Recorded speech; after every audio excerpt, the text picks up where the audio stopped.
Recording on করি। আজকে maybe ইনশাল্লাহ আমাদের আন্ডারগ্রাউন্ড কেবল এই টপিকটা হয়তো শেষ হবে। দেখা যাক কত দূর আগাতে পারি। ওকে, আমরা লাস্ট ক্লাসে ইন্টারশিট গ্রেডিংটা দেখেছিলাম, অ্যান্ড এটা ডিরাইভেশন মোটামুটি খুবই simple, just like capacitance grading এর মতোই।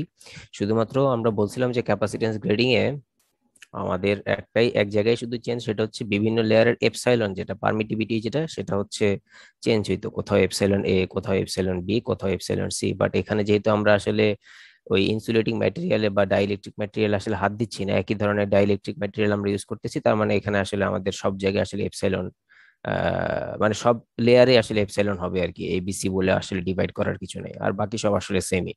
তো এখানে আমাদের একটা ম্যাথ ছিল যেটা আমরা লাস্ট ক্লাসে দেখি নাই, ম্যাথ হচ্ছে 66 কেবি। আমি ম্যাথটা আলাদা করে এখানে নিয়ে রাখছি। ম্যাথটাতে বলছে যে 66 কেবি পিক ভ্যালু কনসেন্ট্রিক কেবল, পিক ভ্যালু বলা আছে, উইথ টু ইনার শীটস, দুইটা ভিতরে দুইটা শীট আছে, একটা তো ইন্টার শীট একটা থাকবে, একটা শীট একটা থাকবেই, যেটা হচ্ছে যে এইটা, এটা তো একটা থাকবে, এটা ছাড়াও ভিতরে আরো দুইটা শীট প্রোভাইড করা হয়েছে, হ্যাজ এ কোর ডায়ামিটার, কোরের ডায়ামিটার হচ্ছে 1.8 centimetre. Dielectric material 3.5 millimetre thick constitutes a three zones of insulation। এর মানে হচ্ছে যে এই যে তিনটা যে জোন ক্রিয়েট হয়ে গেল, এই যে ভিতরে দুইটা ইনার লেয়ার কারণে, প্রত্যেকটা এই জোনে 3.5 মিলিমিটার থিকনেসের একটা ডাইইলেকট্রিক ম্যাটেরিয়াল প্রোভাইড করা হয়েছে। আমরা যদি চিন্তা করি যে এই যে এখানে এই যেমন এইটার থিকনেস হচ্ছে 3.5 মিলিমিটার, তো তো এটাকে যদি আমরা সেন্টিমিটারে কনভার্ট করি তাহলে আসবে হচ্ছে 0.35 সেন্টিমিটার, 0.35 সেন্টিমিটার। সো এইটা একটা 0.35 সেন্টিমিটার থিকনেসের, আবার এইখানে একটা 0.35 সেন্টিমিটার থিকনেসের, আবার এইখানে একটা 0.35 সেন্টিমিটার থিকনেসের, এরকম তিনটা জোন আসলে ক্রিয়েট হয়েছে। Determine the maximum stress in each of the three layers. প্রত্যেকটা লেয়ারের স্ট্রেস কত সেটা ফাইন্ড আউট করতে হবে যদি আমি ভিতরের দুইটা লেয়ারের অ্যাক্রসে 20 কেবি করে মেনটেন করতে চাই। If 20 KB is maintain across each of the inner two, ভিতরের যে দুইটা লেয়ার সেই দুইটা লেয়ারের অ্যাক্রসে যদি আমি 20 কেবি করে মেনটেন করতে চাই, তাহলে আমার আসলে ম্যাক্সিমাম স্ট্রেস তিনটা লেয়ারে আসলে কত হবে। আবার এখানে বলা আছে পিক ভ্যালু 66 কেবি। তো এই জিনিসটা আসলে আমরা কিভাবে করি, আমরা এটা আসলে করি, আপনারা হয়তো দেখতেছেন যে এই ডান পাশে এখানে একটা ট্রান্সফরমারের মতো দেওয়া, এবং ট্রান্সফরমারের ট্যাপিং করে করে আসলে এই যে তারা যে বলছে যে 20 কেবি আসলে আমরা মেনটেন করতেছি দুইটা ভিতরে দুইটা লেয়ারের মাঝে, সেটা আসলে কিভাবে করি, যেমন এই যে এইটা হচ্ছে ট্রান্সফরমারের একদম একটা কন্ডাক্ট মেইন পয়েন্ট, যেটা আসলে কন্ডাক্টরের সাথে কানেক্টেড, আর আরেকটা এখান থেকে ট্যাপিং বের করে নিয়ে আমরা এই পয়েন্টে কানেক্ট করছি। সো এই দুইটা পয়েন্টের মাঝে নাম্বার অফ টার্নস অনুযায়ী এখানে হয়তো 20 কেবি ডিভাইড হয়ে যাবে। সো এখানে এই লেয়ারে 20 কেবি মেনটেন হবে, আবার এই লেয়ার থেকে এই লেয়ারে নাম্বার অফ টার্নস এর উপরে ডিপেন্ড করে এখানে আবার হয়তো 20 কেবি মেনটেন হবে, আর বাকি যা থাকবে সেটা হয়তো থার্ড লেয়ারে চলে আসবে। এটা হয়তো আমরা একটা ধরতে পারি যে একটা 66 কেবি বাই সামথিং, এখানে কত কেবি সেটা তো আসলে বলে নাই আর কি। এই জায়গাটায় কত কেবি, সেকেন্ডারি সাইডে কত কেবি, সেটা সেকেন্ডারি হতে পারে বা প্রাইমারি সাইডে হতে পারে, যদিও এটা আসলে প্রাইমারি সাইডই হবে, ধরেন সেকেন্ডারি সাইডে আমরা বলতে পারি 400 ভোল্ট। হ্যাঁ, সো ব্যাপারটা আসলে এরকম আর কি। তো এইভাবে আসলে এটা মেনটেন করা হচ্ছে। তো এখানে আমাদেরকে ডায়ামিটার বলে দিছে কোশ্চেন 1.8 সেন্টিমিটার, ছোট ডি যেটা, সেটা আমরা এখানে আলাদা করে লিখে রাখছি 1.8 centimetre. Overall thickness of dielectric material, overall thickness বলতে এই যে ভিতরে যে ডাইইলেকট্রিক ম্যাটেরিয়ালটা আছে তার আসলে পুরোপুরি পুরুত্বটা কত, মানে এই যে এখান থেকে শুরু করে এই পর্যন্ত এইটা আসলে কত। সো ওই যে 0.35 করে আসলে তিনটা আসবে, যেহেতু তিনটা জোনের কথা তারা বলছে। সো 0.35 × 3 করলে আমরা আসলে পাবো হচ্ছে 1.05 সেন্টিমিটার। তাহলে ওভারঅল ডায়ামিটার কত, ওভারঅল ডায়ামিটার বলতে এই যে সেন্টার থেকে শীতের যে ডায়ামিটার, একদম আউটার যে শীত বা লেট শীত যেটা, সেটার আসলে ডায়ামিটারটা কত। তাহলে এটা তো আসলে আমরা ফাইন্ড আউট করতে পারবো, কিভাবে পারবো, সেটা হচ্ছে আমরা ওই যে এই এইখানে তো এটা পেয়ে গেছি, এই যে এখানে এই 1.05 পেয়ে গেছি, 1.05 উপরেও আছে, 1.05 নিচেও আছে। তাহলে 1.05 প্লাস 1.05 আর কোরের ডায়ামিটার যেটা, সেটা যদি আমি যোগ করি তাহলে আসলে ওভারঅল ডায়ামিটার যেটা সেটা আমরা আসলে পেয়ে যাবো। সেখান থেকে d/2 করলে আমরা আসলে ওভারঅল রেডিয়াস আসলে পেয়ে যাবো। সো রেডিয়াস বা ডায়ামিটার যাই বললে ফাইন্ড আউট করলাম। এরপরে আমাদের এই যে স্ট্রেসটা ফাইন্ড আউট করার জন্য আমাদের ইকুয়েশনে d1 d2 লাগে। d1টা কোনটা, d1টা হচ্ছে এইখান থেকে শুরু করে এইটুকের যে ডিস্টেন্স যেটা, সেটা হচ্ছে d1। আর ডি টু কোনটা, ডি টু হচ্ছে এখান থেকে শুরু করে এই পরের লেয়ারের যে ডিস্টেন্স সেটা হচ্ছে আসলে D two. So d1 d2 আসলে কেমনে পাবো, এটাও আসলে বের করা যাবে, কজ আমি কোরের ডায়ামিটার জানি, এই যে ভিতরের থিকনেস গুলা জানি। হ্যাঁ, তাহলে আসলে d1টা আসলে কতটুকু হবে, আমি যদি বলি যে এইটা হচ্ছে আমার 1.8 সেন্টিমিটার, আর এইদিকে আছে হচ্ছে 0.35, এদিকে আছে হচ্ছে 0.35, তাহলে 0.35 প্লাস 0.35 প্লাস 1.8, এই তিনটা মিলে হবে হচ্ছে D1। আবার D2 কত হবে? D2 আসবে হচ্ছে আমার, আমি যদি এখানে আঁকি, D2 আসবে হচ্ছে আরো এরকম 0.35 দুইটা আসবে, তার মানে 0.35 চারটা আর 1.8 হচ্ছে একটা। সো এগুলাকে আমি ইউজ করে আমি আসলে D2 ক্যালকুলেট করতে পারি, মানে 0.35 × 4 আর আসবে হচ্ছে এই 1.8, এটাকে যদি আমরা আসলে মাল্টিপ্লাই করি দেন আমাদের D2 এর ভ্যালু চলে আসে হচ্ছে 3.2 centimetre. So D1 D2 capital D এগুলো আমাদের ফাইন্ড আউট করা শেষ। তারপর তারা কোশ্চেনে বলছে যে ইনার দুইটা লেয়ারের অ্যাক্রসে আমরা 20 কেবি করে মেনটেন করতে চাই। সো ইনার দুইটা লেয়ারের অ্যাক্রসে যে ভোল্টেজ, আমি একটাকে নাম দিচ্ছি হচ্ছে V1, তাহলে V1 এর ভ্যালু হবে হচ্ছে 20 কেবি। V2 কত? V2 তারা বলছে 20 কেবি, তাহলে V3 কত হবে?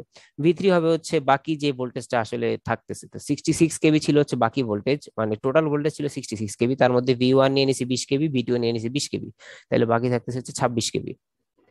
তো V1 V2 V3 find out করা শেষ, D1 D2 small D capital D এগুলো ফাইন্ড আউট করা শেষ, দেন হচ্ছে আমাকে ওই যে স্ট্রেসের ইকুয়েশন গুলো ইউজ করতে হচ্ছে। সো জি ম্যাক্স এর ইকুয়েশন আমরা অলরেডি জানি যে জি ম্যাক্স এর ইকুয়েশন কি, যে এটা লেয়ার 1 এর জন্য তার শুরু হবে স্মল ডি থেকে এবং তার শেষ হচ্ছে D1 এ, মানে এটাকে আমরা লিখছিলাম D is less than x is less than D by sorry D1, এই D/2 থেকে আসলে এটা শুরু আর কি। এটা হচ্ছে আমাদের লেয়ার 1 এর জন্য। তো এখানে এগুলো বসাই দিলে আমরা আসলে জি ম্যাক্স 1 এর ভ্যালু পেয়ে যাই, সবকিছু আমাদের জানা। সিমিলারলি লেয়ার 2 এর শুরু হবে হচ্ছে D1/2 থেকে এবং তার শেষ হবে হচ্ছে আসলে D2/2 তে গিয়ে। তো এখানে আসলে আমরা সেটাই করছি আর কি, এগুলো আমরা যদি বসাই দিই আমরা Gmax 2 এর ভ্যালু পাই। আর Gmax 3 যেটা, সেটা শুরু হচ্ছে মানে লেয়ার 2 এর শেষ লেয়ার 3 এর শুরু, তাহলে এটার শুরু হচ্ছে D2/2 থেকে এবং এটা শেষ হচ্ছে ক্যাপিটাল D/2 তে গিয়ে। সো এখানে আসলে এগুলো বসাই দিলে আমরা এই Gmax 3 এর ভ্যালু যেটা কোশ্চেনে ফাইন্ড আউট করতে বলছে সেটা আসলে আমরা ফাইন্ড আউট করতে পারি আর কি। সো ম্যাথটা আসলে মোটামুটি ইজি, জাস্ট একটু টেকনিক্যালি বুঝতে পারলে এটা আসলে সমস্যা হবে না আর কি। ওকে, এরপরে আমরা এই যে লাস্ট আজকে নিয়ে তো আমাদের এই টপিকের 5 নম্বর ক্লাস, লাস্ট ক্লাসগুলোতে আমরা আসলে সিঙ্গেল ফেজ বা সিঙ্গেল কোর কেবল নিয়ে, আপনারা দেখছেন যে আমরা শুধুমাত্র একটা কোর নিয়ে চিন্তা করতেছি, তাহলে কি আন্ডারগ্রাউন্ড কেবলের কি স্যার 3 ফেজ অ্যাপ্লিকেশন নাই? ব্যাপারটা কি এরকম? হ্যাঁ, অবশ্যই 3 ফেজ অ্যাপ্লিকেশনও আছে। তো 3 ফেজ অ্যাপ্লিকেশন যখন থাকবে সেখানেও আসলে আমাদের কি কি জিনিসপত্র মাথায় রাখতে হবে সেটাও আসলে আমাদের দেখা দরকার কি। যেমন এখানে আমরা চিন্তা করতেছি ক্যাপাসিটেন্স অফ 3 কোর কেবলস, আমরা ক্যাপাসিটেন্স অফ সিঙ্গেল কোর কেবল কিন্তু দেখে আসছি, আমাদের একটা টপিকই ছিল এটা। কোথায় দেখে আসছি, একটু ব্যাকে যাই, এই যে এখানে আমরা ক্যাপাসিটেন্স অফ সিঙ্গেল কোর কেবল আমরা দেখে আসছি। তো 3 কোর কেবলে আর আলাদা করে তেমন যে ডিফারেন্ট কিছু একটা হবে ব্যাপারটা এরকম না, বাট এটা একটু কাইন্ড অফ একটু ইন্টারেস্টিং আর কি। কিভাবে ইন্টারেস্টিং? যে প্রথমে 3 কোর কেবল যেহেতু আসলে বলা, সো 3 কোর কেবলে আসলে তিনটা কন্ডাক্টর থাকবে এবং কন্ডাক্টর গুলো যাতে একটা আরেকটার সাথে কন্ট্যাক্টে না আসতে পারে তার জন্য এদের মাঝে ডাইইলেকট্রিক বা ইনসুলেটিং ম্যাটেরিয়াল থাকে। যেমন আপনি এখানে দেখতে পাচ্ছেন যে আমি হলুদ লেয়ার দিয়ে আসলে কন্ডাক্টর গুলোকে বুঝাচ্ছি, আর সাদা পোর্শন যেটা স্ক্রিনে যেটা সাদা দেখা যাচ্ছে সেটা হচ্ছে বেসিক্যালি ইনসুলেশন। যে একটা কন্ডাক্টর থেকে আরেকটা কন্ডাক্টর আসলে সেপারেট আছে, এই যে আসলে তিনটা কন্ডাক্টর তিনটা ফেজের জন্য যদি আমি ইউজ করতে চাই, ইন দ্যাট কেস আমার তো একটা ফেজ থেকে আরেকটা ফেজকে আইসোলেট করে রাখতেই হবে যাতে একটা ফেজ থেকে আরেকটা ফেজে কোনো কারেন্ট ফ্লো করতে না পারে। দ্যাটস ওয়াই আমাদের এই ফেজগুলোর মাঝে বা কোরগুলোর মাঝে বা কন্ডাক্টর গুলোর মাঝে আসলে এই ইনসুলেটিং বা ডাইইলেকট্রিক ম্যাটেরিয়ালের লেয়ারটা প্রোভাইড করা। এখন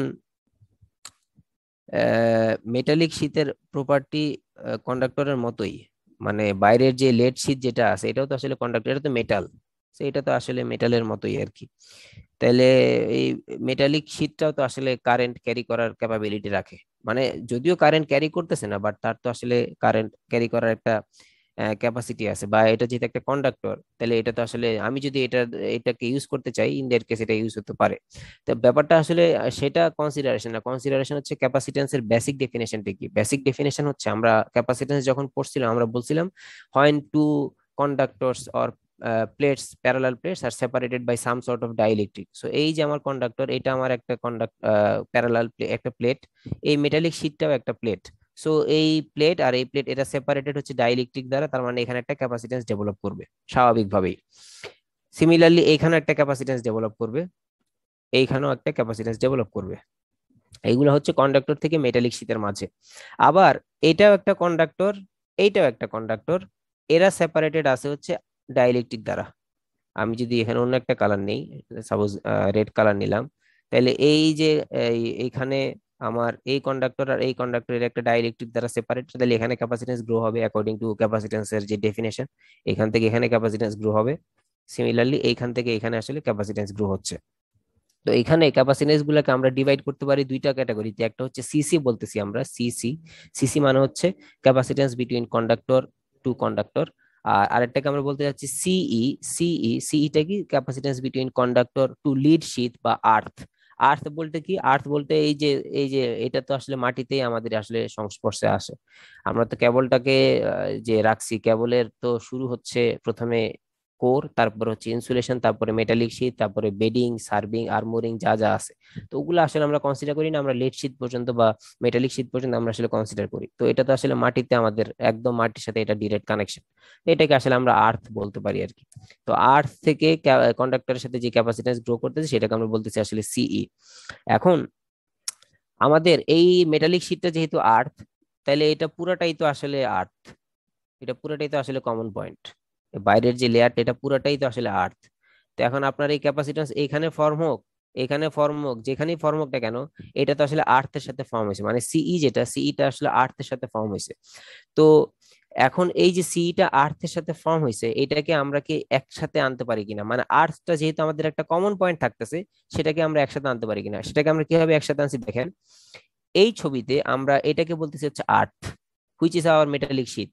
তাহলে আর্থের সাথে এই যে ক্যাপাসিটেন্সের উপরের যে কন্ডাক্টর ছিল তার একটা ক্যাপাসিটেন্স বিল্ড আপ হয়েছিল, এটা হচ্ছে সিই। আবার এই কন্ডাক্টরের একটা ক্যাপাসিটেন্স বিল্ড আপ হয়েছিল, সেটা হচ্ছে সিই। আবার এই কন্ডাক্টরের একটা ক্যাপাসিটেন্স বিল্ড আপ হয়েছিল, সেটা হচ্ছে সি। যেহেতু এটা আর্থ, এই এই বাইরের পোর্শনটা হচ্ছে আমার আর্থ বা একদম গ্রাউন্ড, যেটা আমরা আসলে কনসিডার করি আর কি। তো আর্থটাতে এটা পুরোটাই আমার আসলে আর্থ আর্থ হয়ে গেছে আর কি, এটা পুরোটাই একটা কমন নোড। সো একটা কমন নোডের পার্সপেক্টিভ আমি আসলে জিনিসটাকে এইভাবে রিপ্রেজেন্ট করতে পারি। আর বাকি যেগুলো থাকতেছে সেটা থাকতেছে হচ্ছে CC which is the capacitance between conductor to conductor. তার মানে আমি যদি একটু ভালো করে খেয়াল করে দেখি, এখানে আসলে দুইটা কনফিগারেশনের ক্যাপাসিটেন্স বিল্ড আপ হচ্ছে, একটা হচ্ছে ডেল কনফিগারেশন আর একটা হচ্ছে ওয়াই কনফিগারেশন। তা আমরা যখন অ্যানালাইসিস করব, আমরা তো আসলে দুইটা ডিফারেন্ট কনফিগারেশন নিয়ে আমরা আসলে অ্যানালাইসিস করা আমাদের জন্য কখনোই মানে ভালো কোনো সলিউশন না। আমাকে আইদার দুইটাকেই হচ্ছে এই ডেলে নিতে হবে, অথবা দুইটাকেই হচ্ছে আমাদের ওয়াইতে আনতে হবে আর কি। তাহলে আমরা আসলে অ্যানালাইসিসটা আমাদের জন্য ইজিয়ার হয় আর কি। তা আমরা এখানে যেটা করছি, আমরা যদি এটা আসলে আমার দেখানোর কথা না, এই এটা আপনাদের এই ডেল টু ওয়াই কনভার্সন বা ওয়াই টু ডেল কনভার্সন আপনাদের জানার জানার কথা, তারপরে হয়তো ভুলে গিয়ে থাকতে পারেন, জাস্ট এখানে একটু রিপিট করা। আমরা যেটা করছি, আমরা আসলে ওয়াইটাকে ওয়াই এর মতোই রাখছি, আমরা ডেলটাকে ওয়াইতে কনভার্ট করছি, ডেলটাকে ওয়াইতে কনভার্ট করছি। এই যে এখানে যে ডেল কনফিগারেশন যেটা আছে, এই ডেল কনফিগারেশনটাকে ওয়াই কনফিগারেশন কনভার্ট করছি। So আমরা এটার নাম দিছি, এটার নাম দিছি হচ্ছে এ, এটার নাম দিছি হচ্ছে বি, এটার নাম দিছি হচ্ছে সি। এখানে আমরা এবার সাজাইছি এ বি সি। দেন এ থেকে বি এর মাঝে যে ক্যাপাসিট্যান্স সেটাকে নাম দিছি সিসি, বি থেকে সি এর মাঝে সেটার নাম সিসি, এ থেকে সি এর মাঝে সেটার নাম দিছি হচ্ছে সিসি। দেওয়ার পরে আমরা যদি এটাকে ওয়াই তে কনভার্ট করতে যাচ্ছি, ওয়াই তে কনভার্ট করার জন্য আমাকে যেটা করতে হচ্ছে, প্রথমে আমি যদি এই দিক থেকে তাকাই, আমার চোখটা যদি এই দিকে থাকে, এই দিক থেকে তাকালে আমার মনে হবে যে এই ব্রাঞ্চের সাথে এই ব্রাঞ্চ আর এই ব্রাঞ্চ, এরা সিরিজ হয়ে এটার সাথে প্যারালালি আছে। মানে সি এ বির সাথে এই সি বিসি আর সি এসি, এরা আসলে সিরিজে থেকে সি বিসির সাথে এরা আসলে প্যারালাল হচ্ছে। আমি যদি খালি চোখে দেখি, ব্যাপারটা আমার কাছে এরকম মনে হবে। বা স্বাভাবিকভাবে আমি যদি এটাকে রেজিস্ট্যান্স দিয়ে রিপ্রেজেন্ট করতে চাই, এখানে একটা রেজিস্ট্যান্স আছে, এখানে একটা রেজিস্ট্যান্স আছে, এইখানে একটা রেজিস্ট্যান্স আছে। তো আমি যদি এই থেকে যদি খালি চোখে তাকাই, খালি চোখে তাকাইলে মনে হবে যে এই দুইটা সিরিজ মিলে এটার সাথে প্যারালাল করতেছে। তো ক্যাপাসিট্যান্সের প্যারালাল অপারেশন মানে সেটা রেজিস্ট্যান্সের সিরিজ অপারেশন, জাস্ট উল্টা। মানে রেজিস্ট্যান্সে যেটা সিরিজ অপারেশন, ক্যাপাসিট্যান্সে সেটা প্যারালাল অপারেশন, আর রেজিস্ট্যান্সে যেটা প্যারালাল অপারেশন, ক্যাপাসিট্যান্সে সেটা সিরিজ অপারেশন। তাহলে এখানে সিরিজে আছে হচ্ছে এই দুইটা, এই দুইটা সিরিজে থাকা মানে এটা হবে আসলে রেজিস্ট্যান্সের প্যারালাল অপারেশন। তো এই যে যারা সিরিজে আছে তাদের যদি প্যারালাল করি, সিসি এর সাথে যদি সিসি কে আবার প্যারালাল করি, তাহলে হয়ে যাবে হচ্ছে আসলে 0.5 সিসি। মানে দুইটা রেজিস্ট্যান্স প্যারালাল থাকলে তাদের ভ্যালু হয়ে যাচ্ছে অর্ধেক, ব্যাপারটা এরকম। আচ্ছা, আর এই দুইজন মিলে এর সাথে যেহেতু সিরিজে আছে, সরি প্যারালালি আছে, তাহলে ওই প্যারালাল অপারেশনটা হবে হচ্ছে আসলে সিরিজ অপারেশন, মানে আসলে যোগ হয়ে যাবে। তাহলে এটার ভ্যালু কত? এটার ভ্যালু হচ্ছে আপনার এই সিসি, আর এদিক থেকে আসতে হচ্ছে 0.5 সিসি। তো যোগ হয়ে গেলে এটা আলটিমেটলি আসতে হচ্ছে 1.5 সিসি। তাহলে আমি এই দুই পয়েন্টের পার্সপেক্টিভে আমি আসলে ইকুইভ্যালেন্ট ক্যাপাসিটেন্স যেটা, সেটা ফাইন্ড আউট করলাম, যার ভ্যালু হচ্ছে 1.5 সিসি। কথা হচ্ছে আমার কি তাহলে টাস্ক হয়ে গেছে, মানে আমার কি কাজ শেষ? না, হয় নাই। এর কারণ হচ্ছে আপনি তো আসলে ইকুইভ্যালেন্ট ক্যাপাসিট্যান্স ফাইন্ড আউট করছেন আপনি ডেল কনফিগারেশনে রেখে, বাট এটাকে তো আসলে ওয়াইতে কনভার্ট করেন নাই। সো যদি আমি ওয়াইতে কনভার্ট করি তখন আসলে আমার দেখতে কেমন হবে? সো এই জন্য ওয়াই কনফিগারেশনকে আমরা আসলে নিছি, যেহেতু ডেল টু ওয়াইতে কনভার্ট করতেছি, দ্যাটস আমরা ওয়াই কেও নিছি। ওয়াই বলতে কোন ওয়াই কে নিছি? আমরা একটা একটা ইমাজিনারি ওয়াই কনফিগারেশন নিছি। এই ভিতরের যে ওয়াই যেটা আছে সেটাতে কিন্তু আমরা কিন্তু হাত দেই নেই।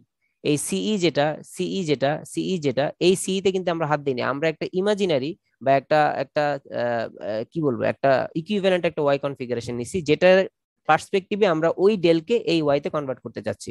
যেখানে আমরা আসলে বলতে যাচ্ছি যে এ থেকে এটা হচ্ছে আমাদের সেই ওয়াই এর কমন পয়েন্ট, যেটাকে আমরা নিউট্রাল বলি। দেন এ থেকে নিউট্রালের মাঝে যে ক্যাপাসিটেন্সটা ফর্ম হচ্ছে সেটাকে আমরা বলতে চাচ্ছি সিই কিউ, ইকুইভ্যালেন্ট ক্যাপাসিটেন্স, যা এটার সাথে সিমিলার রেখে। সিমিলারলি বি থেকে এন এর সাথে যে ক্যাপাসিটেন্স ফর্ম হচ্ছে সেটাকে আমরা বলতে যাচ্ছি সিই কিউ, আর সি থেকে এন এর সাথে যেটা গেছে সেটা আমরা বলতে যাচ্ছি সিই কিউ। এখন এইবারও যদি আমি আসলে সিই কিউ এবি ফাইন্ড আউট করতে চাই, এবং আমি যদি এদিক থেকে খালি চোখে যদি আমি দেখি, তাহলে আসলে আমি আসলে কি দেখবো? আমি দেখবো যে আসলে আসলে যদি আমি রেজিস্ট্যান্সের পার্সপেক্টিভে চিন্তা করি, এখানে একটা রেজিস্ট্যান্স, তারপরে হচ্ছে এইখানে একটা রেজিস্ট্যান্স, আর এইখানে একটা রেজিস্ট্যান্স। তা আমি আপনাকে বললাম যে সি এবি কত ফাইন্ড আউট করেন, সি এবি কত এটা ফাইন্ড আউট করেন। তো সি এবি কত হবে? জাস্ট এই দুইটা রেজিস্ট্যান্সের আসলে সিরিজ অপারেশন। তো রেজিস্ট্যান্সের সিরিজ অপারেশন মানে হচ্ছে সেটা ক্যাপাসিট্যান্সের প্যারালাল অপারেশন। তাহলে সিই কিউ এটাকে আসলে প্যারালাল করলে আমরা পেয়ে যাবো হচ্ছে 0.5 সিই কিউ। তার মানে ডেল কনফিগারেশনে যেটা ছিল 1.5 সিসি, ওয়াই কনফিগারেশন ইকুইভ্যালেন্ট সেটা হচ্ছে 0.5 সিই কিউ, বা আসলে আমি বলতে পারি 0.5 সিসি। তাহলে আমি আসলে এখান থেকে ওই সিই কিউ এর ভ্যালুটা বের করতে পারি, যে ইকুইভ্যালেন্ট আমি যে ডেল থেকে ওয়াই তে কনভার্ট করতেছি তার জন্য ইকুইভ্যালেন্ট ক্যাপাসিটেন্সটা আসলে কত আসবে। তো আমার আসলে এইটাও সিই কিউ এবি, এইটাও সিই কিউ এবি। সো দুইটা সিই কিউ এবি কে যদি আমি আসলে ইকুয়েট করি, আমি পেয়ে যাই 0.5 CE Q is equal to 1.5 CC. তার মানে সিই কিউ এর ভ্যালু হচ্ছে 3 সিসি। তার মানে আমরা যদি ডেল কে ওয়াই তে কনভার্ট করি, একটা এই এই এই সিসি কে আসলে আমাদের ওই সি কে দিয়ে রিপ্রেজেন্ট করতে চাইলে আসলে 3টা সিসি লাগবে আর কি, ব্যাপারটা এরকম। সো আমরা ওইটার উপর বেস করে আমরা এবার ইকুইভ্যালেন্ট সার্কিটটা আঁকছি। কিভাবে আঁকছি? এই সিই গুলো আমাদের আগে থেকে ছিল, সিই গুলা আমাদের আগে থেকেই ছিল, এই সিই আগে থেকেই ছিল। এখন আর বাকি যে এখানে যে ওই যে সিসি গুলো ছিল সেটাকে আমরা আসলে বাদ দিয়ে দিছি। সেগুলোকে বাদ দিয়ে আমরা এটাকে ওয়াই তে কনভার্ট করে এটাকে আমরা সিই কিউ লিখতেছি, যেখানে সিই কিউ কত? সিই কিউ ইজ ইকুয়াল টু হচ্ছে 3 সিসি, 3 সিসি। হ্যাঁ, এটা মানে সি কিউ দিলাম, এখানেও সি কিউ দিলাম, এখানেও সি কিউ দিলাম। তো দেওয়ার পরে এখন আবার যেটা হচ্ছে যে এইখানে এই সিই আর এই সিই কিউ এরা আবার হচ্ছে আসে হচ্ছে প্যারালালি, এরা আবার আসে হচ্ছে প্যারালালি, মানে প্রত্যেকটা ফেজে যেহেতু দুইটা করে ক্যাপাসিটেন্স থাকতেছে হচ্ছে প্যারালালি, সো ক্যাপাসিটেন্স প্যারালাল থাকা মানে হচ্ছে সেটা হচ্ছে আবার রেজিস্ট্যান্সের সিরিজ অপারেশন। তো এই দুইটাকে আমরা আসলে কম্বাইন করে একটা বানাইছি, যার নাম দিছি আমরা সিও, ওভারঅল, সিও বা ওভারঅল। সো ওভারঅলটা কত? ওভারঅলটা হবে হচ্ছে আসলে যেহেতু এরা প্যারালাল আছে তার মানে রেজিস্ট্যান্সের সিরিজ অপারেশন, তার মানে আসলে দুইটাকে আসলে যোগ করতে হবে, তার মানে সিই প্লাস সিই কিউ। তো সিই কিউর ভ্যালু কত? সিই কিউ ভ্যালু হচ্ছে 3 সিসি, তার মানে ওভারঅল ক্যাপাসিটেন্সের ভ্যালু হচ্ছে সিই প্লাস 3 সিসি। তো এইটা হচ্ছে আমার আসলে, আমি যদি ইকুইভ্যালেন্টটা ফাইন্ড আউট করতে চাই আহ, একটা কন্ডাক্টরের জন্য বা একটা ফেজের জন্য, সেক্ষেত্রে আমার ইকুইভ্যালেন্ট ক্যাপাসিটেন্সটা হচ্ছে সিই প্লাস 3 সিসি। তো এইটার উপর বেস করে আমাদের হয়তো চার্জিং কারেন্ট টারেন্ট ক্যালকুলেট করতে হতে পারে, কজ ক্যাপাসিটেন্স থেকে তো আলটিমেটলি চার্জিং কারেন্ট আসবে। তো এখানে আমরা যেটা ধরে নিচ্ছি যে লেট ফেজ ভোল্টেজ, একটা ফেজের voltage A phase, B phase, C phase, আমরা আগে থেকেই ধরে নিচ্ছিলাম এটা বি ফেজ, এটা সি ফেজ, উপরেরটা ছিল আমাদের এ ফেজ। সো এ ফেজে ধরেন ভোল্ট ফেজ ভোল্টেজ হচ্ছে বি ফেজ, বি পিএইচ যেটা। তাহলে চার্জিং কারেন্ট কত? তাহলে চার্জিং কারেন্ট আমরা জানি ওই যে according to Ohm's law I is equal to হচ্ছে ভি বাই আর। তো ক্যাপাসিট্যান্সের জন্য আরটা কি? আরটা হচ্ছে তার আসলে ক্যাপাসিটিভ রিঅ্যাকট্যান্স বা এক্সি।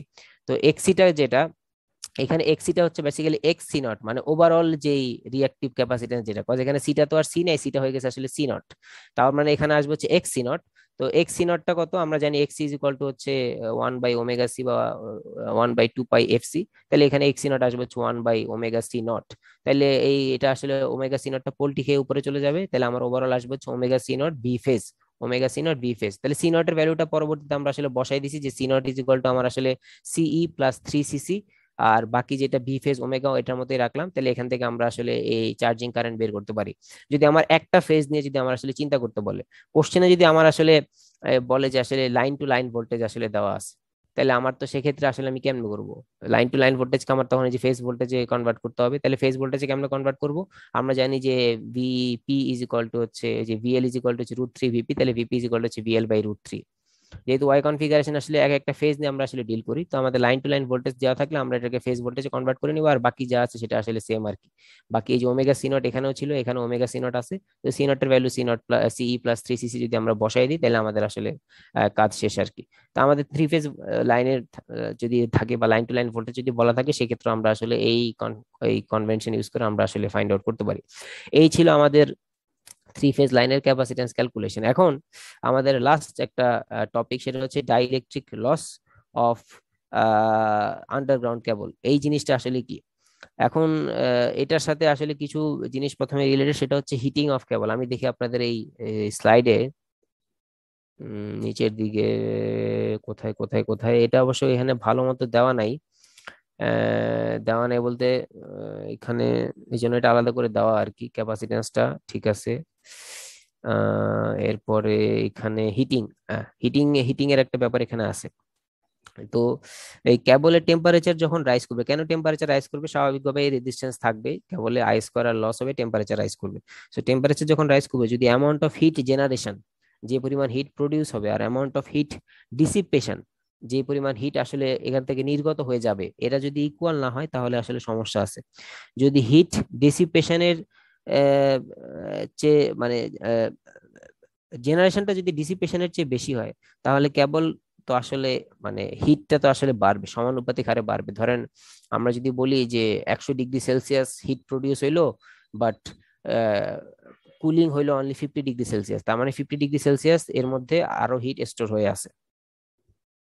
আবার পরবর্তী সাইকেলে 100 ডিগ্রি সেলসিয়াস যদি সে আসলে হিট হয়, তাহলে 100 ডিগ্রি যোগ 50 ডিগ্রি হয়ে যাবে 150 ডিগ্রি সেলসিয়াস হিট জেনারেশন। আর ধরেন আবারও 50 ডিগ্রি করে সে আসলে ডিসিপেট করলো, তাইলে এখন তার হিট কিন্তু আগে ছিল স্টোর হয়েছিল 50 ডিগ্রি সেলসিয়াস, এখন স্টোর হয়ে আসে হচ্ছে 100 ডিগ্রি সেলসিয়াস। এভাবে হচ্ছে হিটের প্যাটার্নটা আসলে যদি মানে আমরা যদি ইকুয়াল করতে না পারি, মানে যে পরিমাণ হিট প্রডিউস হচ্ছে এবং যে পরিমাণ হিটটা বের হয়ে যাচ্ছে ডিসিপেট করতেছে, সেটা যদি আসলে ইকুয়াল না হয়, তাহলে আসলে আমাদের এই কেবলে আসলে কিছু পরিমাণে আসলে ব্যাপার স্যাপার থাকবে আর কি, যেগুলোর জন্য আমরা আমরা যেমন কি আসলে সমস্যা, ওই যে বললাম যে ডাইইলেকট্রিক স্ট্রেসটা বাড়বে। এই হিট ডেসিপেশন আর জেনারেশন যদি ইকুয়াল না হয়, তাহলে ডাইইলেকট্রিক স্ট্রেসটা বাড়বে। ডাইইলেকট্রিক স্ট্রেস বলতে কি, আমার যে ইনসুলেশন বা ডাইইলেকট্রিক মিডিয়াম যেটা আমি ইউজ করছি, সেটার উপর টর্চারটা বাড়বে। সো সেটার উপর যদি টর্চার বাড়ে, তাহলে আমার আসলে যেটা করতে হবে যে কেবলের সাইজ তো বাড়াইতে হবে। কেবলের সাইজ আবার বাড়ানো মানে কি, কেবলের সাইজ যে আমরা একটা টপিক পড়ছিলাম যে মোস্ট ইকোনমিক্যাল সাইজ, যেখানে আমরা বলছিলাম যে আমাদের মোস্ট ইকোনমিক্যাল সাইজ যদি ইনশিওর করতে হয়, তাহলে কোরের ডায়ামিটার থেকে 2.718 গুণ দূরে হচ্ছে ইন্টারশিথের ডায়ামিটার রাখতে হবে। তার মানে আমাদের ইনসুলেশনের থিকনেস হবে হচ্ছে 1.718 মিটার, বা এরকম কিছু একটা আমরা বলছিলাম। তো সেটা তো আসলে আমরা অ্যাচিভ করতে পারবো না, কজ এই যে ইনসুলেশন যদি ড্যামেজ হয়ে যায়, তাহলে আমাকে অনেক মোটা ইনসুলেশন ইউজ করতে হবে, সেটা তো আসলে আমি চাচ্ছি না। তো কি কি জিনিস আসলে এই যে আমাদের হিট জেনারেশনের সাথে আসলে রিলেটেড, সেটা আসলে আমরা দেখবো আর কি। তার মধ্যে একটা হচ্ছে এই যে ডাইইলেকট্রিক লস, আই স্কোয়ার আরটা তো আমরা দেখছি, এটা আসলে আমাদের হাতে নাই। আর একটা হচ্ছে dielectric loss in cable insulation, এইটা আসলে কি? এটা হচ্ছে আমরা যদি এই ছবিতে দেখি, একটা পিওর ডাইইলেকট্রিক হচ্ছে বেসিক্যালি একটা পিওর ক্যাপাসিটরের মতো বিহেভ করা উচিত। একটা পিওর ডাইইলেকট্রিক একটা পিওর ক্যাপাসিটরের মতো বিহেভ করা উচিত। এখন পিওর ক্যাপাসিটরের মতো যদি আসলে বিহেভ করে, আমরা জানি যে ক্যাপাসিটরের জন্য ভোল্টেজের কারেন্টের রিলেশনটা কি। ক্যাপাসিটরের জন্য ভোল্টেজের কারেন্টের রিলেশন হচ্ছে কারেন্টটা ভোল্টেজকে 90 ডিগ্রি লিড করবে। এই যদি হয় আমার ভোল্টেজ, এই যদি হয় আমার আসলে ক্যাপাসিটরের কারেন্ট, তাহলে এদের মাঝখানে যে ফেজ অ্যাঙ্গেল সেটা আসবে হচ্ছে 90 ডিগ্রি। ক্যাপাসিটরের জন্য আমরা জানি, যেহেতু ঘড়ির কাঁটার 12টা থেকে যদি আমরা ঘোরা শুরু করি, তাহলে আগে পড়বে হচ্ছে আই, তার 90 ডিগ্রি পরে পড়বে হচ্ছে আসলে ভি, তার মানে আই লিডস ভি বাই হচ্ছে 90 ডিগ্রি। এটা হচ্ছে একটা পিওর ডাইইলেকট্রিক যদি হইতো পিওর, তাহলে সেটা আসলে একটা পিওর ক্যাপাসিটরের মতো বিহেভ করতো, এবং ইন দ্যাট কেস আমার আসলে কারেন্টটা ভোল্টেজটাকে লিড করতো বাই 90 ডিগ্রি। এরকম যদি হইতো, মানে যদি আসলে পিওর ডাইইলেকট্রিক হইতো, তাহলে আসলে সেক্ষেত্রে ডাইইলেকট্রিক লসটাকে কি হইতো? তো ডাইইলেকট্রিক লসটা আসলে কি, আমরা জানি যে লস বলতে তো আসলে পাওয়ার লসে আমরা বুঝি আর কি, ভি আই কস থিটা। পাওয়ার যেটা, সেটাই আসলে আমার আসলে ডাইইলেকট্রিক লস বা পাওয়ার লস। সো পাওয়ার লসটা কি, তাহলে এখানে ভোল্টেজটা হচ্ছে ভি ফেজ, আইসি হচ্ছে কারেন্ট আইসি যেটা, এদের মাঝখানে অ্যাঙ্গেলটা কত, অ্যাঙ্গেলটা হচ্ছে 90 ডিগ্রি। তো এটাকে যদি ভি আই কস থিটা করি, কস 90 ভ্যালু হচ্ছে 0। আলটিমেটলি আমার যদি পিওর ডাইইলেকট্রিক হইতো, আমার আসলে কোনো লস হইতো না, কোনো লস হইতো না, এবং আসলে আমার হিটটাও আমার রেঞ্জের মধ্যে থাকতো। বাট আসলে পৃথিবীতে পিওর বলে আসলে কিছু কোনো কিছু নাই। আমাদের সকল জিনিসের মধ্যে আসলে কিছু না কিছু পরিমাণে রেজিস্ট্যান্স থাকে, এই সমস্যাটা ওইখানেই। সো আমরা যদি এরকম যদি মানে এটা যদি পিওর একটা, আমি যদি এটাকে মুছি, ধরেন এখানে রেজিস্ট্যান্স নাই, জাস্ট শুধুমাত্র এই ক্যাপাসিট্যান্স আছে, তাহলে সেটা একটা পিওর ডাইইলেকট্রিক চিন্তা করা যেত। বাট এখানে তো আসলে ওই যে বললাম, আমাদের ল্যাবেও আমরা যে ক্যাপাসিট্যান্স গুলো ইউজ করি, 2.2 মাইক্রোফ্যারাডে, 3 মাইক্রোফ্যারাডে যাই ইউজ করি না কেন, সেটারও কিন্তু একটা রেজিস্ট্যান্স থাকে। তার মানে এখানেও কিন্তু একটা রেজিস্ট্যান্স থাকে, যেটাকে আমরা বলি ইনসুলেশন রেজিস্ট্যান্স। এবং এই টপিকটা আমরা আসলে দেখে আসছিলাম কোথায়, একদম আন্ডারগ্রাউন্ড কেবলের শুরুতে। আপনাদের হয়তো মনে নাও থাকতে পারে, যেহেতু প্রথম দিকের এটা লেকচার, তারপর আমি এখানে একটু দেখাই দিই। এই যে এখানে না, হ্যাঁ, ইনসুলেশন রেজিস্ট্যান্স হবে সিঙ্গেল কোর কেবল, সেখান থেকে আমরা আসলে এই যে আর ইন, যেটা আর ইন এর ভ্যালু আমরা ফাইন্ড আউট করছিলাম, যেখানে যদিও স্লাইডে আর দিয়ে দেখা, এটাকে আমরা আর ইনও বলতে পারি, ইনসুলেশন, ইন ফর ইনসুলেশন। আর ইনটা হচ্ছে রো বাই 2 পাই এর লন R2/R1, এটা হচ্ছে আমাদের ইনসুলেশন রেজিস্ট্যান্স। যে ইনসুলেশন যেটা থাকবে সেখানে আসলে কিছু পরিমাণ আসলে রেজিস্ট্যান্স আসলে থাকবে, যেটা আসলে ইগনোর করার উপায় নেই। তার মানে পিওর ক্যাপাসিট্যান্স সেখানে আসলে থাকতেছে না, সেখানে আসলে আমাদের ইনসুলেশন রেজিস্ট্যান্স আসলে চলে আসতেছে। ইনসুলেশন রেজিস্ট্যান্স যদি আসলে চলে আসে, আর সি নট কোনটা, সি নট হচ্ছে একটু আগে যেটা আমরা দেখলাম, ওই যে সি নট আমরা ওই যে ওভারঅল ক্যালকুলেশন করলাম, ওভারঅল ক্যাপাসিট্যান্সটা ক্যালকুলেট করলাম, সেটা হচ্ছে C naught is equal to হচ্ছে সিই প্লাস 3 সিসি, 3 সিসি। আর ইনসুলেশন রেজিস্ট্যান্স তো এর মতোই আছে, যার ভ্যালু আমরা একদম শুরুর দিকের ক্লাসে ফাইন্ড আউট করছিলাম, উইচ ইজ রো বাই 2 পাই এর লন R2/R1। সো এই হচ্ছে আমার কন্ডাক্টর, লাল পোর্শনটা হচ্ছে আমার কন্ডাক্টর, যেটার মধ্যে দিয়ে ভোল্টেজ আমি অ্যাপ্লাই করতেছি, লেট একটা ভোল্টেজ আমি অ্যাপ্লাই করলাম ভি ফেজ। আর এটা হচ্ছে আমার আসলে গ্রাউন্ড, মেটালিক শিটটা তো আমার আসলে গ্রাউন্ডে শুয়ে আছে, তো এটা হচ্ছে আমার গ্রাউন্ড। তাহলে আসলে সার্কিটটাকে আমি এইভাবে চিন্তা করতে পারি, যেটা আমি আসলে নিচে ড্র করছি। সার্কিটটা কি? সার্কিটটা হচ্ছে এই যে এখানে আমার ভোল্টেজ ভি ফেজ, তার সাথে আর ইন আর সি নট আছে হচ্ছে প্যারালালি, তারপরে সেটা চলে গেছে হচ্ছে গ্রাউন্ডে, এই যে গ্রাউন্ডে চলে গেছে। হ্যাঁ, তো এইটা যদি হয় তাহলে আসলে আমার এখন কি হবে, তো এই এখান থেকে একটা কারেন্ট বের হইতে পারে। সার্কিট যদি আমরা সার্কিট অ্যানালাইজ যদি করি, যদিও আসলে আপনি তো বলবেন স্যার আমরা তো এখানে ইনসুলেশন রেজিস্ট্যান্স দিছি যাতে আসলে কোনো কারেন্ট ফ্লো না করে। আমরা যখন ইনসুলেশন রেজিস্ট্যান্স করছিলাম তখন আমরা বলছিলাম যে আসলে এখানে ইনসুলেশন রেজিস্ট্যান্স দেওয়ার মেইন টার্গেটই হচ্ছে কোনো লিকেজ কারেন্ট যাতে আসলে ফ্লো না করে, লিকেজ কারেন্ট যাতে আসলে ফ্লো না করে। বাট আমরা যদি সার্কিট অ্যানালাইজ করি সেক্ষেত্রে তো আসলে ওই যে সোর্স থাকলে আর গ্রাউন্ড থাকলে পোটেনশিয়াল ডিফারেন্স ক্রিয়েট হবে এবং কারেন্ট আসলে ফ্লো হবেই। তাহলে এখানে আমরা ধরে নিচ্ছি যে এই রেজিস্ট্যান্সের মধ্যে দিয়ে যে কারেন্ট যাচ্ছে সেটাকে আমরা বলতেছি আইআর। আইআরটা কত? আইআরটা হচ্ছে যে voltage by resistance, Ohm's law থেকে V phase by R in. আর এদিক দিয়ে একটা কারেন্ট যাবে আইসি, এই আইসিটা কত? আইসিটা আমরা একটু আগে ফাইন্ড আউট করছিলাম উপরে, যে IC is equal to omega C not V phase, V phase. তাহলে এগুলাকে নিয়ে যদি এবার আমি একটা ভেক্টর ডায়াগ্রাম প্লট করি, ভেক্টর ডায়াগ্রাম প্লট করলে রেজিস্ট্যান্সের জন্য যে কারেন্ট সেটা আসলে সোর্স ভোল্টেজের সাথে ইন ফেজে থাকবে, কজ রেজিস্ট্যান্সের জন্য কোনো ফেজ ডিফারেন্স ক্রিয়েট হয় না, রেজিস্ট্যান্সের জন্য ভোল্টেজ আর কারেন্ট ইন ফেজ। তাহলে ভি ফেজ যেদিকে থাকবে আমার রেজিস্ট্যান্সের কারেন্ট আই আরটাও একই দিকে থাকবে, একই দিকে দিছি। আর ক্যাপাসিটরের কারেন্ট তো হচ্ছে বাই ডিফল্ট হচ্ছে আমার যেটা হবে যে এটা আসলে 90 ডিগ্রি লিডেই থাকবে, এটার তো প্রপার্টিজ এর কোনো চেঞ্জ নাই। এখন একটা কারেন্ট এই দিকে হুইচ ইজ আইসি, একটা কারেন্ট হচ্ছে এই দিকে আই আর, তাহলে আমার আসলে রেজাল্টেন্ট কারেন্টটা কোন দিকে যাবে? রেজাল্টেন্ট কারেন্টটা যাবে হচ্ছে এদের লব্ধি বরাবর, মানে 90 ডিগ্রি আগে ছিল রেজাল্টেন্ট কারেন্ট, এখন রেজাল্টেন্ট কারেন্ট হয়ে গেছে 45 ডিগ্রি। এই যে বাকি যে 45 ডিগ্রির একটা যে লস এখানে ঘটতেছে, লস আমি এই কারণেই বলতেছি যে ওই 45 ডিগ্রি যদি আমি পাইতাম তাহলে আমার ওভারঅল 90 ডিগ্রি হইতো এবং আমার ডাইইলেকট্রিক লসটা হইতো 0। বাট এখন যেহেতু আমি আসলে ওই 45 ডিগ্রিটা পাচ্ছি না, কজ আমার রেজাল্টেন্ট কারেন্টটা আসলে এই বরাবর যাচ্ছে না, এই আইসির বরাবর যাচ্ছে না, এখন রেজাল্টেন্ট কারেন্টটা যাচ্ছে হচ্ছে 45 ডিগ্রি গ্যাপ করে 45 ডিগ্রি বরাবর। তাহলে আমার এখানে আসলে 45 ডিগ্রির একটা আসলে লস হচ্ছে, যার জন্য আসলে এখন আমার লস ক্রিয়েট হবে এবং আসলে হিট টিট প্রডিউস হবে আর কি। সো এইটাকে আমরা আসলে বলি আসলে লস অ্যাঙ্গেল বা লস ট্যানজেন্ট। যেমন এখানে আমরা এই অ্যাঙ্গেলটাকে বলতেছি ডেল্টা, যেটা রেড কালার দিয়ে ডিনোট করা, আর ব্ল্যাক কালারটা হচ্ছে যেটাতে আসলে আমরা অ্যাকচুয়াল অ্যাঙ্গেলটা পাচ্ছি আর কি। সো লস অ্যাঙ্গেল যেটা যেটা আসলে আমি পাচ্ছি না সেটা হচ্ছে আমাদের ডেল্টা।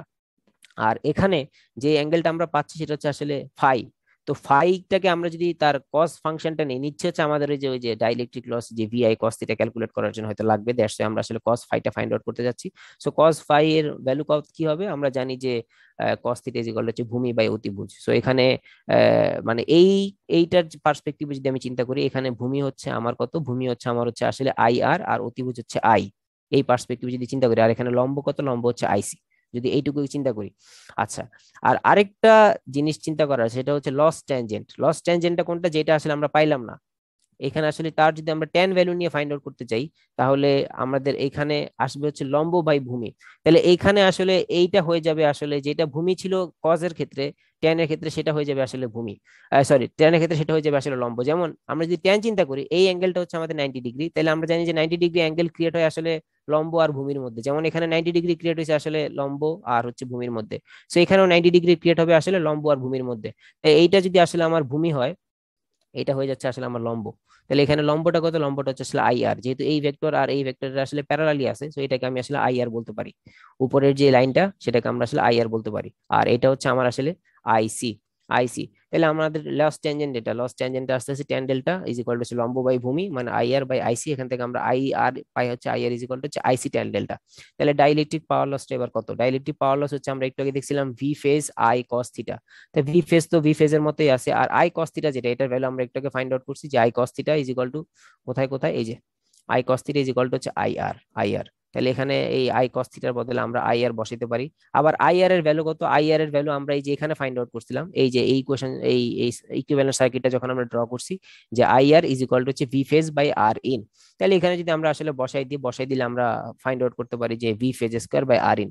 এখন কোশ্চেনে যদি আমার আর ইন এর ভ্যালু দিয়ে দেওয়া থাকে তাহলে এই একভাবে আমি এই ডাইলেকট্রিক পাওয়ার লসটা ফাইন্ড আউট করতে পারি। কোশ্চেনে যদি আমার আসলে এই আই আর ইন এর ভ্যালু যদি বলা না থাকে, যদি অন্য কোনো কিছু বলা থাকে, অন্য কোনো কিছু বলতে যে আপনাকে বলা আছে লস ট্যানজেন্ট এত, ফাইন্ড ডাইলেকট্রিক পাওয়ার লস, তাহলে সেক্ষেত্রে আসলে আমরা কিভাবে ফাইন্ড আউট করব?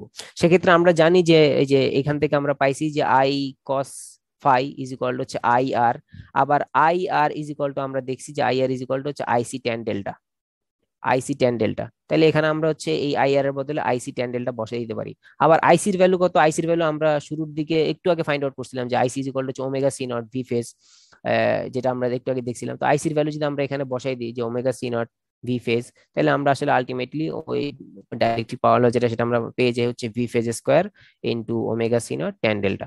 সো কোশ্চেন আমার যেভাবেই আসুক না কেন, আমাকে যদি এটা কি বলে ইনসুলেশন রেজিস্ট্যান্স দেওয়া থাকে, সেক্ষেত্রে তো আমার লস হবেই। সেটার জন্য আমরা dielectric power loss find out করতে পারি। যদি আমাকে বলে যে আসলে ইনসুলেশন রেজিস্ট্যান্সের ভ্যালু দেওয়া নেই, একটা লস ট্যানজেন্টের ভ্যালু দেওয়া আছে, তো এখানে আমরা তো 45 ডিগ্রি বলতেছি, বাট তো কোশ্চেনে তো বললে যে ধরেন 56 ডিগ্রি, তা আপনার যেটা করতে হবে তার ট্যান ডেল্টা ফাইন্ড আউট করতে হবে, আর অ্যাডিশনালি তো আপনার ক্যাপাসিটেন্স ভ্যালু দেওয়া থাকবে হয়তো, ইন দ্যাট কেস আইসিটা ফাইন্ড আউট করে আমরা আসলে ডাইলেকট্রিক পাওয়ার লসটা ফাইন্ড আউট করতে পারি। তো এই ছিল আমাদের আন্ডারগ্রাউন্ড কেবলের যা আছে আর কি এই টপিকে। আমাদের এই টপিক এই পর্যন্তই। টপিকটা মোটামুটি ইম্পর্টেন্ট, কারণ এখন ম্যাক্সিমাম জায়গায় আসলে বাইরে তো আসলে আন্ডারগ্রাউন্ড কেবলের উপরে ভালো লেভেলের জোর দেওয়া হচ্ছে আর কি, কজ এটা ওই যে মাটির নিচ দিয়ে যায়, যদিও আসলে মেইনটেনেন্সটা ডিফিকাল্ট, কিন্তু আসলে ওভারহেড ট্রান্সমিশন লাইনের পার্সপেক্টিভে আসলে মানে এটার সেফটি ইস্যুটা আসলে হাই।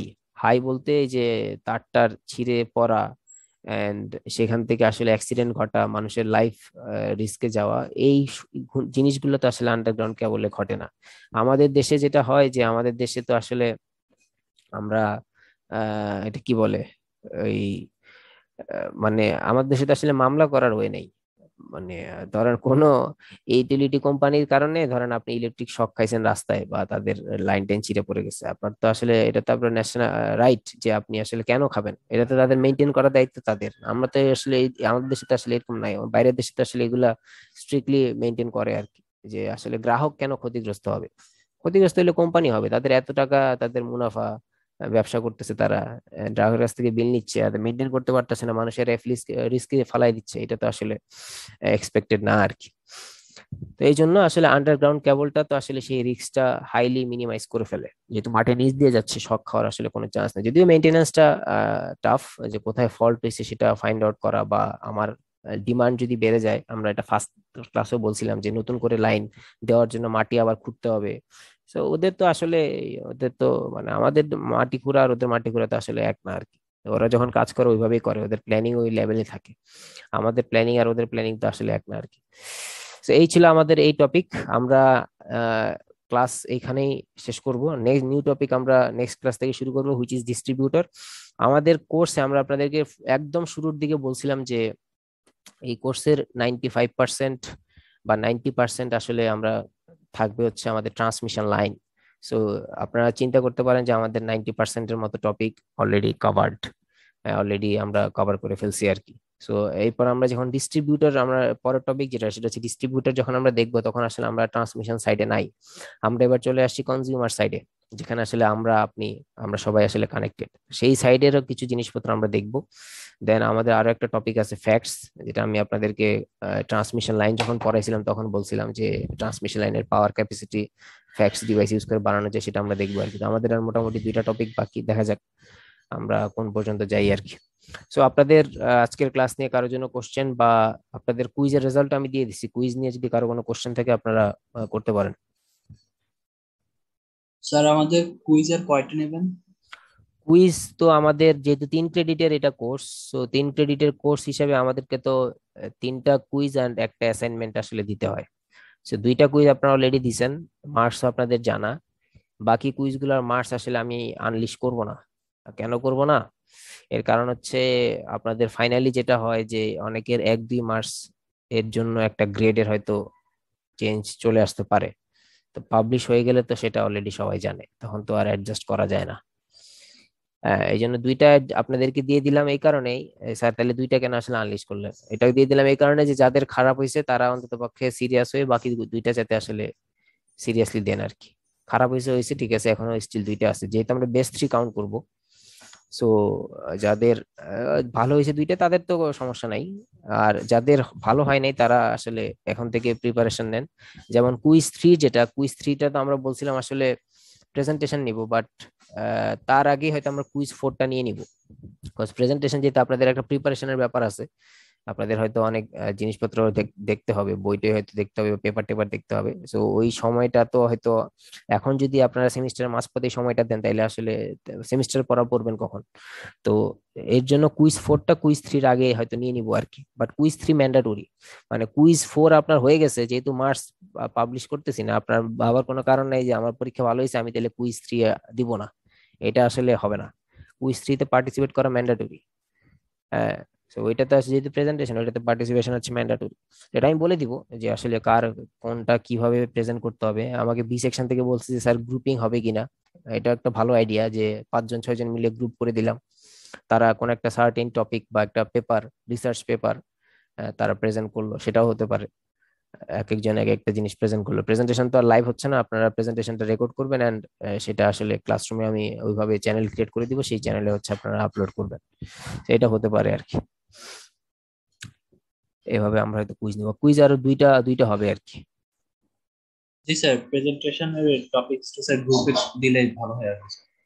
দেখি গ্রুপে দেওয়া যায় কিনা। গ্রুপে দিলে তো আসলে ইভালুয়েশনটা ডিফিকাল্ট হয়ে যায়।